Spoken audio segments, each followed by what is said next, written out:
കാരണം വാർത്താ നിമിഷം ആരംഭിക്കുന്നു. വാർത്തകൾ തത്സമയം യൂട്യൂബിൽ കാണുവാൻ കേരള വിഷൻ ന്യൂസ് 24/7 സന്ദർശിക്കുക. ഫേസ്ബുക്കിലും ഇൻസ്റ്റാഗ്രാമിലും ട്വിറ്ററിലും ഞങ്ങളെ ഫോളോ ചെയ്യാം. ആദ്യം പ്രധാന വാർത്തകളിലൂടെ.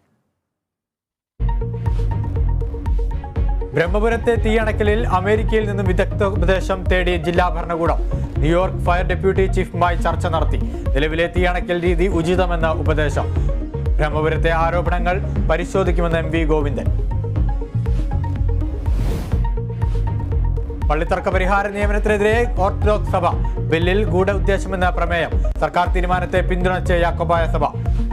വക്കുകളിക്കെതിരെ ഇടവകകളിൽ തൃശൂർ അതിരൂപതയുടെ സർക്കുലർ. ബ്രഹ്മപുരത്തെ മാലിന്യത്തെക്കാൾ ഹീനമെന്ന് ഇടത് സാംസ്കാരിക ബോധമെന്ന വിമർശനം. CPM ജാഥയിൽ പങ്കെടുക്കുവാൻ കുട്ടനാട്ടിലും ഭീഷണി. ജാഥയ്ക്കെത്തിയില്ലെങ്കിൽ പണിയുണ്ടാവില്ലെന്ന് ചുമട്ട് തൊഴിലാളികൾക്ക് മുന്നറിയിപ്പ്. കൈനഗിരി നോർത്ത് ലോക്കൽ സെക്രട്ടറിയുടെ ഭീഷണി സന്ദേശം പുറത്ത്. അറിയാമല്ലോ, ആ പാർട്ടിയെ സംബന്ധിച്ച് അങ്ങനെ ഒരു തീരുമാനത്തിലേക്ക് നമുക്ക് പോകാൻ പറ്റത്തില്ല. അതുകൊണ്ട് നീ പങ്കെടുക്കുക കേട്ടോ, എനിക്കത് പറയാൻ പറ്റുള്ളൂ. ഇടുക്കിയിൽ വീണ്ടും അരിക്കൊമ്പന്റെ ആക്രമണം. എസ്റ്റേറ്റ് ലേബർ ക്യാന്റീൻ കാട്ടാന തകർത്തു. ക്യാന്റീൻ നടത്തിപ്പുകാരൻ രക്ഷപ്പെട്ടത് തലനാരിഴയ്ക്ക്. വന്യമൃഗശല്യം രൂക്ഷമായ സാഹചര്യത്തിൽ ഉന്നതതല യോഗം തേക്കടി.